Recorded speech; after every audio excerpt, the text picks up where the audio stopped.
The limestone beneath Leakin Park remembers everything. 75 bodies have been discovered since 1940. That's the official count, though locals whisper of more. Bodies found twisted among ancient roots, faces locked in expressions of absolute terror, or worse, rapturous understanding. The park spans 1,216 acres, but somehow feels larger after sunset. Visitors report paths that lead deeper than any map suggests. Cell phones flicker with static that almost resembles faces. Scientists document the electromagnetic anomalies, the infrasound frequencies that trigger feelings of being watched, and the limestone's unusual capacity to conduct electrical fields. What they can't document is the weight of accumulated consciousness pressing through the trees like a held breath. The way shadows move independently when the moon is new. Why do missing persons reports spike every October? The limestone remembers. And in Leaken Park, memory has weight, substance, and intention. Tonight, as darkness settles over the canopy, the stone is remembering something new, something that shouldn't be walking, something calling out names in voices that sound almost, but not quite, human. The park rangers lock the gates at dusk, but they know it doesn't matter. Some things have been here all along, waiting in the stone, patient as limestone itself, waiting for the right moment to remember how to be alive. Leakin Park remains open to the public and continues to serve Baltimore residents as a recreational green space, despite its troubled history. Visitors are advised to stay on marked trails and avoid the interior sections after dark, not due to supernatural concerns, but because of the area's legitimate crime history. The following story is fictional, and any resemblance to actual supernatural phenomena is purely coincidental.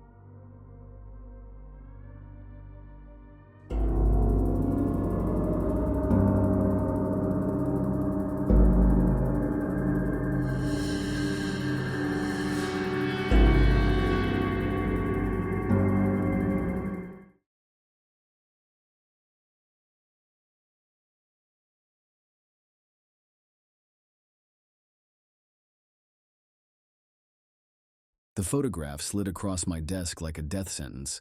Another corpse pulled from Gwynns Falls Leaken Park, the 76th in 3 decades. I'd counted them all. My name is Dr. Sonja Kraft, and I make my living crawling inside the minds of killers.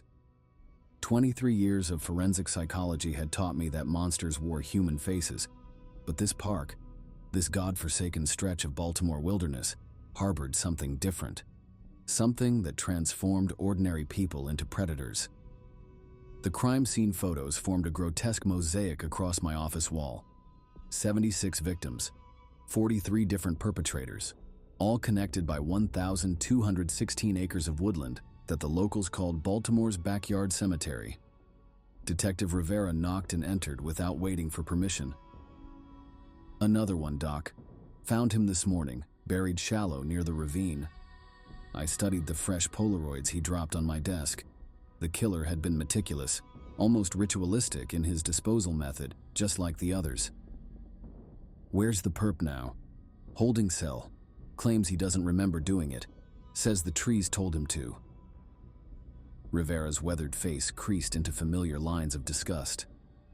Same story they all tell. The trees told him to. I'd heard variations of that phrase in 43 separate interviews, 43 killers, all describing auditory hallucinations, disorientation, and an inexplicable compulsion to violence after visiting specific coordinates within the park. The statistical impossibility gnawed at me like infected bone. "I want to interview him." Rivera shook his head. "Doc, with respect, you've been chasing this ghost for 2 years. Maybe it's time to accept that some people are just born broken. But I knew better. In my profession, patterns meant everything, and this pattern screamed of something beyond random human depravity. The park exerted influence. I felt certain of it. I just needed to prove how. That evening, I spread the topographical maps across my dining room table. Red pins marked each body dump site, creating a constellation of death that seemed to spiral inward toward the park's dense interior. The oldest murders clustered around Franklintown Road. The newer ones pushed deeper into the wilderness, following deer paths and abandoned logging roads toward a section locals called the Hollow. Nobody went to the Hollow after dark. I traced the pattern with my finger, feeling the familiar electric thrill of discovery. The killer locations weren't random. They followed ley lines of some kind, gravitating toward geological features that amplified whatever psychological phenomenon plagued this place. My laptop hummed as I pulled up the geological survey data. The park sat atop a network of limestone caves and underground streams. Radon levels spiked in certain areas. Magnetic field anomalies registered on government sensors. The pieces clicked together like bullets sliding into a chamber. Environmental psychology had documented cases where specific locations triggered behavioral changes in susceptible individuals. Infrasound from wind patterns could induce paranoia and hallucinations. Electromagnetic fields disrupted normal brain chemistry, but this went deeper. Something in the park's very substrate called to humanity's darkest impulses. I needed to experience it firsthand. The camping gear felt alien in my suburban hands as I loaded it into my Jeep Cherokee. 47 years old, and I'd never spent a night outdoors by choice. But if I wanted to understand the park's psychological grip, I needed to submit myself to its influence. The entrance gate stood open at dusk, though the park officially closed at sunset. No rangers patrolled the interior. Budget cuts had seen to that. I drove past the visitor center and playground, into the maze of access roads that threaded through ancient oak and maple stands. My destination lay 3 miles in, the coordinates where 5 separate killers had reported their first auditory hallucinations. The portable seismograph and electromagnetic field detector rode in my passenger seat alongside camping supplies. If the park generated some kind of environmental trigger, my instruments would register it. Science would illuminate what folklore and fear had obscured. I parked where the road ended and shouldered my pack. The hiking trail disappeared into gloom beneath a canopy so thick it blocked the stars. My flashlight beam seemed feeble against the pressing darkness, but I pushed forward, following the GPS coordinates toward my first overnight observation site. The forest closed around me like a fist. 20 minutes in, I began to understand why people avoided this place after dark. The normal symphony of night sounds, crickets, owls, rustling leaves, fell away to oppressive silence. My boots crunched on fallen branches with unnatural loudness. Every shadow seemed to writhe at the edge of my vision. Psychological suggestion, I told myself, the power of preconception distorting sensory input. But my pulse hammered nonetheless. The clearing opened ahead like a wound in the forest floor. Moonlight filtered through the canopy, illuminating a circle of bare earth 20 feet across. Nothing grew here. Not grass, not weeds, not even moss on the surrounding tree trunks. The soil looked scorched, though no fire had burned in these woods for decades. I set up my tent at the clearing's edge and arranged my monitoring equipment in a precise grid. A seismograph to detect underground vibrations, EMF detector for electromagnetic anomalies, digital recorder for audio phenomena, video camera with night vision capability. If the park harbored some environmental cause for the psychological breaks, I would document it. The first hours passed without incident. I sat cross-legged outside my tent, making detailed observations in my field journal. The temperature held steady at 62 degrees. No unusual sounds. The EMF readings remained baseline normal. Then at 2:17 a.m., the seismograph needle jumped. Not an earthquake. The vibration pattern was too regular, too rhythmic, like footsteps, heavy ones circling my campsite just beyond the tree line. I grabbed my flashlight and swept the forest perimeter. Empty darkness stared back. But the seismograph continued to register the walking pattern, each impact precisely 12 seconds apart. Something large moved through the woods around me, but my eyes and ears detected nothing. I activated the night vision camera and panned it across the clearing. The LCD screen showed only trees and shadows, but the seismograph didn't lie. Whatever generated those vibrations possessed substantial mass and moved with deliberate purpose. Hello? My voice cracked the silence. Is someone there? The footsteps stopped. For 10 minutes I waited, my muscles coiled and ready to bolt for my Jeep. But the seismograph remained flat, and eventually I convinced myself that underground water flow or settling bedrock had triggered the false reading. I'd almost relaxed when the whispers started. At first I thought wind moved through the branches, a soft susurrus that reminded me of distant conversation. But the air hung perfectly still, and the sounds carried the unmistakable cadence of human speech, multiple voices speaking in harmony just below the threshold of comprehension. I fumbled for the digital recorder and held it toward the tree line. The LCD showed sound levels spiking, but when I pressed the device to my ear, I heard only static. The whispers continued, growing clearer. They seemed to emanate from the scorched earth itself, as if the dead spoke through the ground. My rational mind cataloged possible explanations: audio pareidolia, stress-induced hallucinations, infrasound playing tricks with my auditory cortex. But my primitive brain screamed warnings I couldn't ignore. Something was wrong with this place, fundamentally deeply wrong. I retreated into my tent and zipped the flap shut, as if nylon could protect me from whatever stalked these woods. The whispers followed me inside, growing louder and more insistent. I could almost make out words now, fragments of sentences that chilled my blood. She sees us now. Make her understand. The earth remembers everything. My hands shook as I checked the digital recorder. The audio meter showed no input whatsoever, yet the voices continued their ethereal conversation mere inches from my ears. Either my equipment was malfunctioning, or I was experiencing the same auditory hallucinations reported by 43 killers. The implications terrified me. I spent the rest of the night huddled in my sleeping bag, making detailed notes about each auditory episode. Professional training warred with primal fear as I documented my descent into the same psychological state that had preceded 76 murders. Dawn arrived like salvation, bringing blessed silence and the return of normal forest sounds. I packed my equipment with trembling hands and hiked back to the parking area, eager to escape the park's malevolent embrace. But I would return. The whispers had shown me something important, the first tangible evidence that this place generated genuine environmental phenomena. My instruments had recorded electromagnetic anomalies and seismic disturbances, even if they'd failed to capture the voices. The park was affecting me, just as it had affected all the others. But unlike them, I understood what was happening. I could resist the psychological manipulation through conscious awareness and scientific methodology. I was wrong about that, of course. Dead wrong. 3 days of analysis yielded troubling results.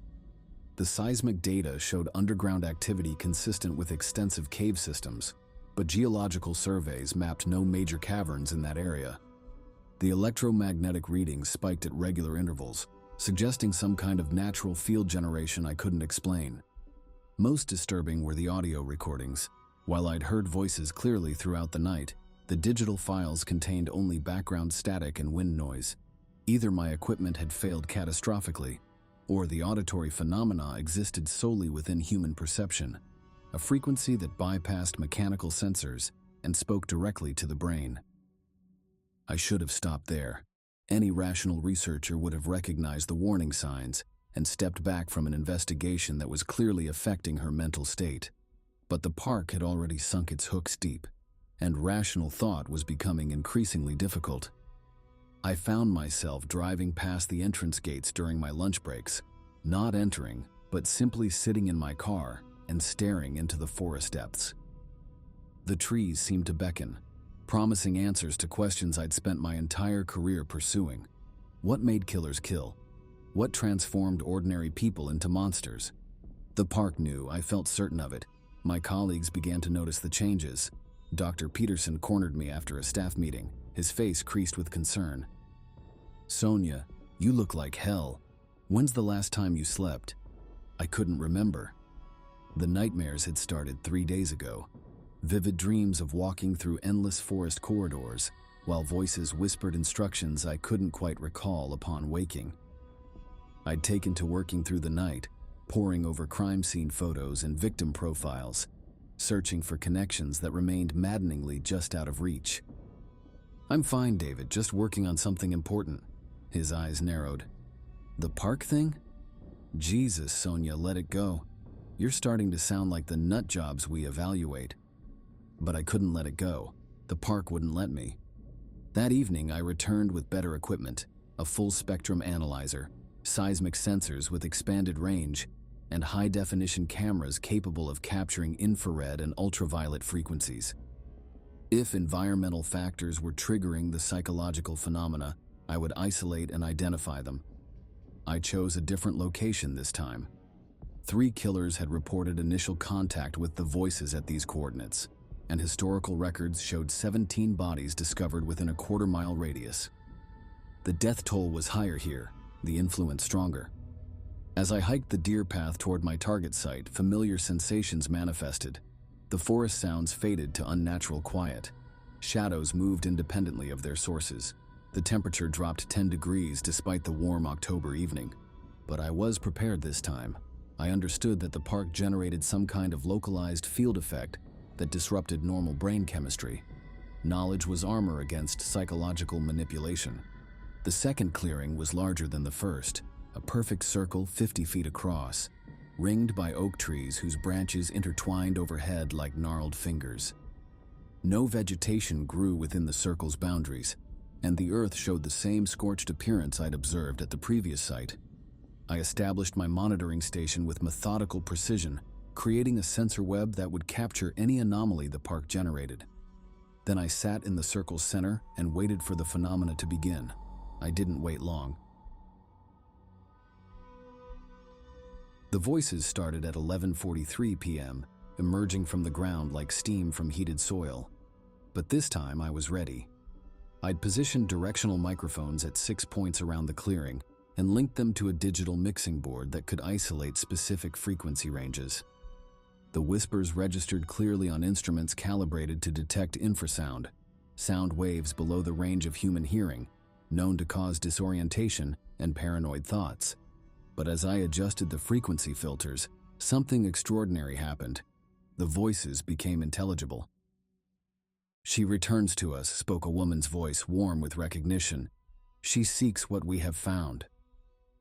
"The truth lies deeper," added a man, "below the roots and stone." "Show her," whispered a child. "She is ready to see." My hands trembled as I fine-tuned the audio equipment.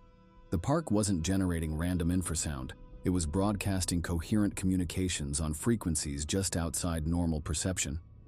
The hallucinations reported by killers and victims alike were actual voices, transmitted through some mechanism I couldn't yet comprehend. "Who are you?" I spoke aloud, feeling foolish but desperate for answers. "We are those who came before," the woman's voice replied instantly. "Those who learned the secret." "What secret?" "Death is not the end, it is the doorway." The seismograph exploded into activity as something massive shifted in the earth beneath my feet. The ground vibrated with a rhythm like breathing, and I realized with growing horror that I was sitting atop a vast underground chamber. The geological surveys had missed it completely, or someone had deliberately omitted it from the public records. "Come down to us," the child's voice pleaded. "Join the truth speakers." "The earth remembers everything," the man added. "Every death feeds the knowledge." I should have run. Every instinct screamed at me to grab my equipment and flee to the safety of my car. But the voices held me transfixed, promising answers to mysteries that had haunted my career. They spoke of consciousness surviving bodily death, of underground networks where the minds of murder victims persisted in some collective awareness. It was impossible. It violated every law of physics and neuroscience I'd studied. But the evidence surrounded me. Clear audio recordings of coherent communication from sources that registered on my instruments but cast no shadows, left no footprints, generated no heat signatures. The dead were speaking to me. "How?" I whispered.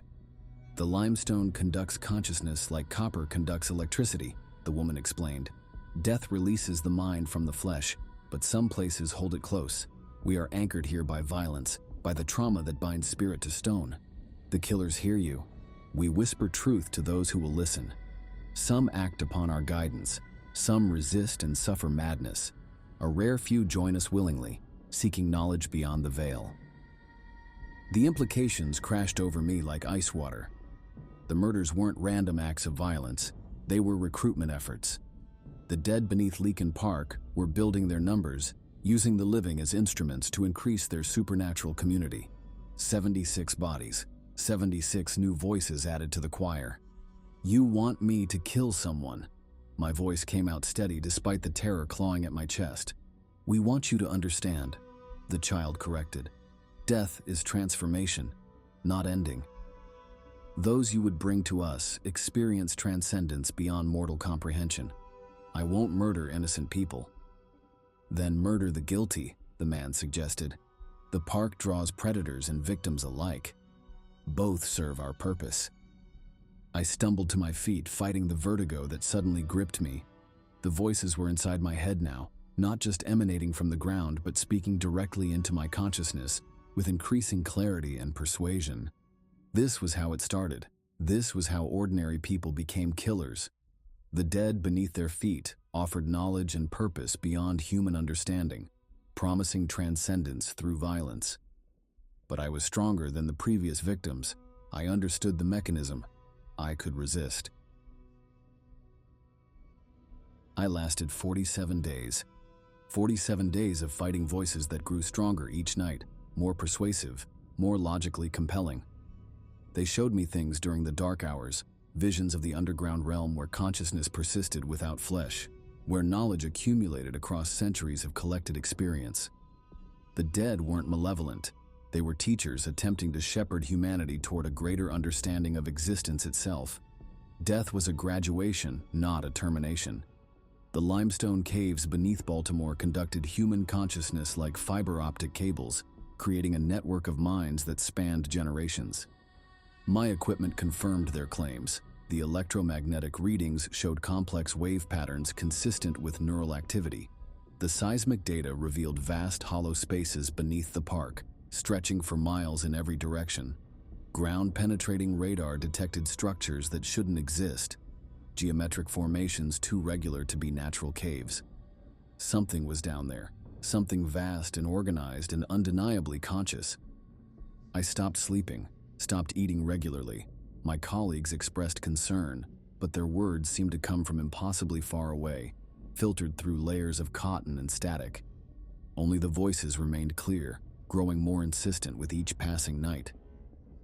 "You have seen the truth," they whispered during my morning shower. "You understand what lies beyond the veil. Why do you resist transcendence?" Because transcendence required murder. They made that clear with patient repetition.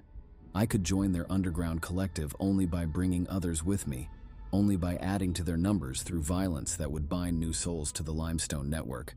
But the logic became increasingly difficult to refute. What was one life compared to eternal consciousness? What was temporary flesh compared to lasting enlightenment? The people they wanted me to recruit would die eventually anyway. Cancer, car accidents, old age. I would simply be accelerating their journey to a higher state of existence. The mathematics of mercy began to make sense. I found myself researching potential candidates, homeless individuals who wouldn't be missed immediately, drug addicts whose deaths might be attributed to overdose, convicted felons who'd already forfeited their right to life through their crimes against society. No one would mourn them. Their transcendence would serve a greater purpose. I was planning my first recruitment when Dr. Peterson staged an intervention. "Sonja, you're scaring people."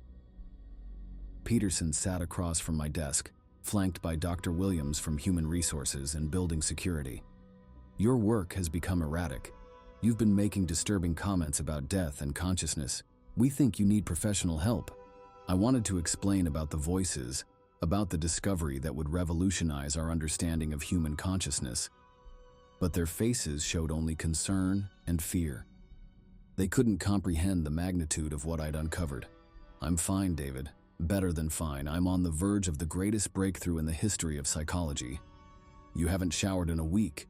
You're talking to yourself in the hallways. This morning you asked the janitor if he'd ever considered the liberating aspects of murder. That's not fine, Sonja. That's a complete psychotic break." The words stung because I recognized their accuracy. I was exhibiting all the symptoms I'd documented in 43 previous cases.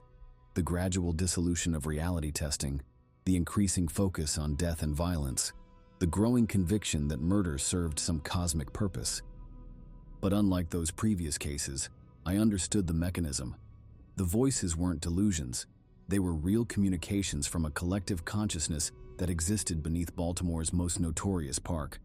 The knowledge they offered was genuine, even if accessing it required terrible sacrifice. "Take some time off," Peterson continued. "See a therapist. Get back on solid ground before this destroys your career." I nodded and smiled and agreed to everything they suggested. But I had no intention of abandoning my research, not when I stood so close to the ultimate revelation. That night I returned to the park one final time. I'd made my choice. The homeless man sleeping under the I-70 overpass would never be missed.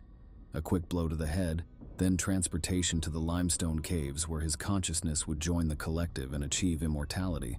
His death would serve the greater purpose of expanding human knowledge beyond the boundaries of the flesh. I'd brought rope and a shovel, planning to dispose of the body in traditional fashion after completing the recruitment ritual. But as I hiked through the familiar darkness toward the largest clearing, I began to understand that I wouldn't be returning to my car. The voices had grown too strong. They filled my head with their whispered wisdom, drowning out my own thoughts until I could no longer distinguish between their suggestions and my desires. I was becoming a conduit rather than a researcher, a vessel for their collective will. The truth hit me in the clearing center, surrounded by my abandoned monitoring equipment from previous visits. I wasn't here to commit murder. I was here to complete my own transcendence. The rope wasn't for the homeless man, it was for me. "Yes," whispered the woman's voice. "You understand at last." "Join us willingly," added the man. "Skip the madness that claimed the others." "We have waited so long for one like you," the child said. "One who comprehends the gift we offer." I knelt in the scorched earth and began to dig with my bare hands. The soil came away easily, revealing limestone bedrock honeycombed with fissures that glowed with soft phosphorescence. The underground network lay just beneath the surface, waiting to receive me. But as I clawed deeper into the earth, my training reasserted itself one final time. The rational part of my mind, the part that had spent 23 years studying abnormal psychology, recognized what was happening with crystal clarity.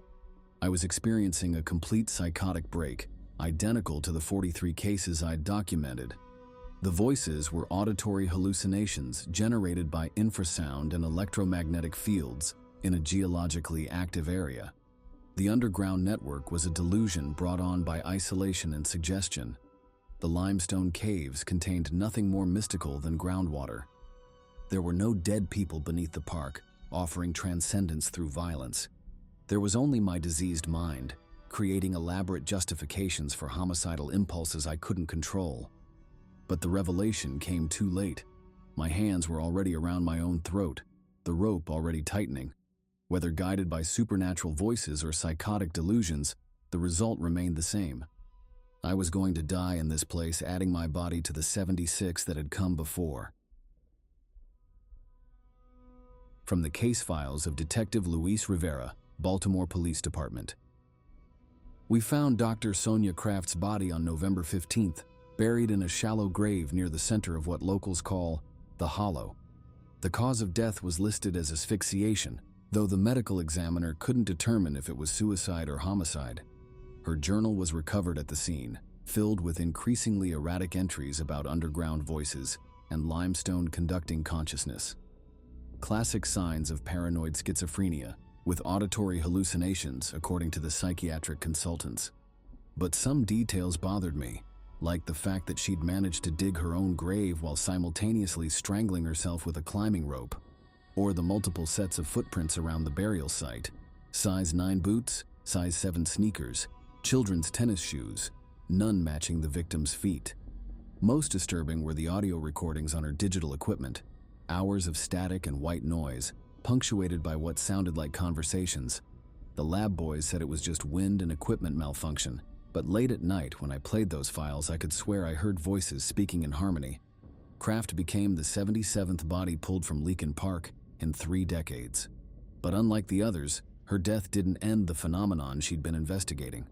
Reports of strange sounds in the woods have increased since her discovery. Hikers claim to hear a woman calling for help, though search parties never find anyone in distress. The voice leads people deeper into the forest, toward clearings where the ground shows signs of recent excavation. Park attendance has dropped by 40% this year. Even the drug dealers and homeless camps have moved to other locations, leaving the woods to whatever forces Dr. Kraft believed she'd uncovered. I've read her research files a dozen times, attempting to understand what drove a respected forensic psychologist to dig her own grave in the middle of Baltimore's most notorious dumping ground. The official verdict was stress-induced psychosis, but I'm not convinced. Something happened to Sonja Kraft in those woods. Something that 43 killers experienced before her, and something that continues to affect visitors who venture too deep into the park's interior. The limestone caves are real. Recent geological surveys confirmed extensive cavern systems beneath the area. The electromagnetic anomalies she documented check out on our equipment. Even the infrasound readings match her measurements. But caverns and magnetic fields don't explain the organized nature of the phenomena, or why it specifically targets certain individuals while leaving others unaffected. They don't explain the footprints around her grave, or the voices on her recordings, or the way people still report hearing her call for help on quiet nights. I've started my own investigation, following the research methods Kraft pioneered, not because I believe in supernatural explanations, but because I need to understand what's happening in those woods before someone else dies. The rational part of my mind knows this is dangerous. Kraft's descent into madness is documented in her journal entries, the gradual loss of reality testing, the increasing fixation on death and transcendence, the growing conviction that murder served some cosmic purpose. But late at night, when I study her audio recordings and examine the patterns she discovered, I can almost hear what she heard. Whispers in the static, voices in the wind, the sound of something vast and conscious moving beneath the forest floor. Tomorrow I'm driving to the park for my first overnight observation. I've assembled monitoring equipment based on Kraft's specifications, improved with lessons learned from her mistakes. If environmental factors are triggering psychotic episodes in susceptible individuals, I'll document and isolate them using proper scientific methodology. I won't make her errors. I won't let isolation and suggestion cloud my judgment. I understand the mechanisms involved, and knowledge is armor against psychological manipulation. The voices can't touch me if I know they're not real. Note: Detective Rivera's body was discovered 3 days later in Gwynns Falls, Leakin Park. He became the 78th victim found in the woods, though official records list only 77. The discrepancy has never been explained. His final case notes included audio recordings that captured what sounded like multiple voices speaking in harmony, though technical analysis showed only static and wind noise. The recordings have been archived in the Baltimore Police Department's evidence locker, where they continue to draw interest from investigators who listen to them late at night. Reports of strange phenomena in the park persist, with visitors claiming to hear both a woman and a man calling for help in the forest's deeper areas. Search parties have never located the sources of these voices. The park remains open to the public, though warning signs now advise against overnight camping. Few people venture into the interior sections after dark, leaving the woods to whatever forces continue to claim victims in Baltimore's most notorious landscape of death. Local residents have begun calling it the Whisper Woods, though park officials discourage use of the nickname. The name persists nonetheless, spreading through online forums and urban legend websites as more people report encounters with voices in the darkness. The limestone caves beneath the park continue to expand, according to recent geological surveys. Whether this growth is natural or has some other cause remains a matter of scientific debate.